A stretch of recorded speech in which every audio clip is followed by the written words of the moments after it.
一日一個建築知識，今日同你講空地嘅垃圾問題。好多人喺澳洲買地就好開心，等到笪地終於交吉咗啦，然之後咧就叫 builder 快啲開工，快啲去起屋啦。咁2個月之後發現 builder 同你講，你個土地已經可以準備開工啦，但係發現你個地上面咧有好多垃圾，需要你俾多2到4千蚊嚟清理垃圾。咁好多業主收到呢個信息嘅時候咧，就會覺得有冇搞錯啊？我人喺海外，或者我人本身就唔係住喺呢一區，我冇可能得閒無事走過嚟檢查笪地有冇垃圾噶嘛？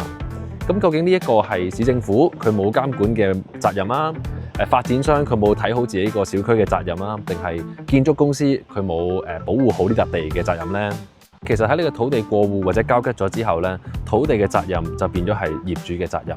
期間如果有任何嘅建築廢料，或者佢甚至係太多草生到好高，導致有山火或者有昆蟲蛇蟲嘅風險咧，呢個都係市政府會出信俾你，叫你去maintain翻好呢笪地，係業主嘅責任嚟嘅。咁所以有人如果喺呢笪地上面亂拋垃圾咧，其實政府佢唔會查翻究竟係邊個人做，而係見到呢度有垃圾影響個小區嘅外觀，叫你要清理翻嘅。所以其實由你土地交吉到你間屋開始開工咧，中間係有通常2到4個月嘅空窗期，根據 builder 佢處理文件嘅速度啦，而你笪地係好有機會成為人哋亂拋垃圾嘅地點嚟嘅。而且好彩嘅咧，就係2到4千蚊叫你清理下啲建築廢料、泥頭啊，可能係呢啲家私啊，或者係呢啲洗衣機啊呢啲家居廢料。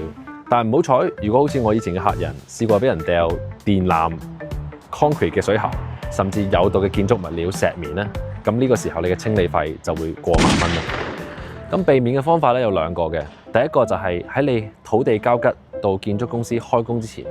租一個 temporary fencing， 將你嘅土地圍一圈，全部圍起嚟，咁令到想亂拋垃圾嘅人咧冇咁容易入嚟你笪地，咁佢就會揾下一個 easy target。第2個做法就係叫你嘅 builder 快啲開工，因為只要一開工，你土地嘅上面有任何垃圾或者有建築廢料嘅話咧，都係 builder 處理嘅。只要工程一開始接管咗之後，你就唔需要擔心垃圾嘅問題啦。